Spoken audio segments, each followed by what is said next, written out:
নমস্কার।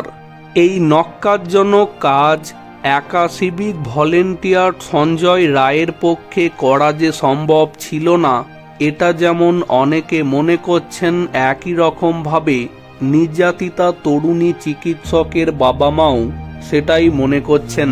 আর এই বিষয়ে এবার নির্যাতিতা তরুণী চিকিৎসকের বাবা মা যেমনটা জানাচ্ছেন, আরজিকরের ঘটনাতে সেই প্রথম দিন থেকেই নির্যাতিতা তরুণী চিকিৎসকের বাবা মা দাবি করে আসছেন তার মেয়েকে ধর্ষণ করে খুনের মতো কাজ একা সঞ্জয় রায়ের পক্ষে করা সম্ভব নয়। এর পেছনে গভীর ষড়যন্ত্র আছে। সংশ্লিষ্ট মেডিকেল কলেজ কর্তৃপক্ষের কেউ কেউ জড়িত আছে, যারা এখনও খোলামেলাভাবে ঘুরে বেড়াচ্ছে বলে অভিযোগ তুলেছিলেন নির্যাতিতা তরুণী চিকিৎসকের বাবা মা। সন্দেহের তালিকায় ঘটনার দিন যে 4 জন জুনিয়র ডাক্তার ছিলেন তারাও। যাতে আসল সত্যি সামনে আসে, সকলের কঠোর শাস্তির দাবিতেই এবার হাইকোর্টে রিট্রায়ালের আবেদন জানাতে চলেছেন নির্যাতিতা তরুণী চিকিৎসকের পরিবার। ইতিমধ্যে এই বিষয়ে পদক্ষেপ শুরু করেছেন তারা।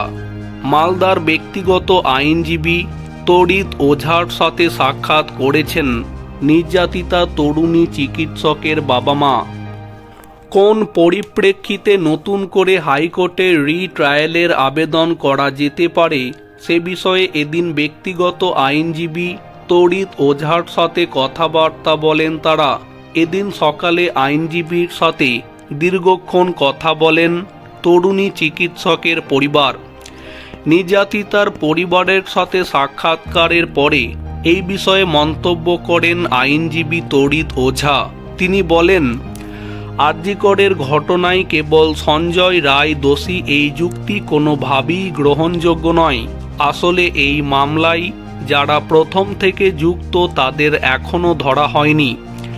এর সাথে আরও অনেকেই যুক্ত আছে।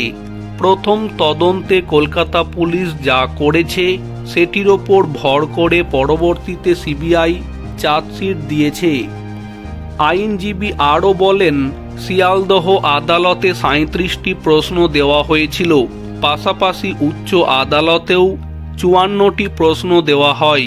পরবর্তীতে আরজিকরের ঘটনায় অভিযুক্ত সঞ্জয় রায় দোষী প্রমাণিত হয়েছে। তার সাজা হয়েছে। উচ্চ আদালতে রিট্রায়ালের সমস্ত প্রক্রিয়ার বিষয়গুলি নিয়ে এদিন নির্যাতিতা তরুণী চিকিৎসকের বাবা মা আমার সাথে দেখা করে কথা বলেছেন।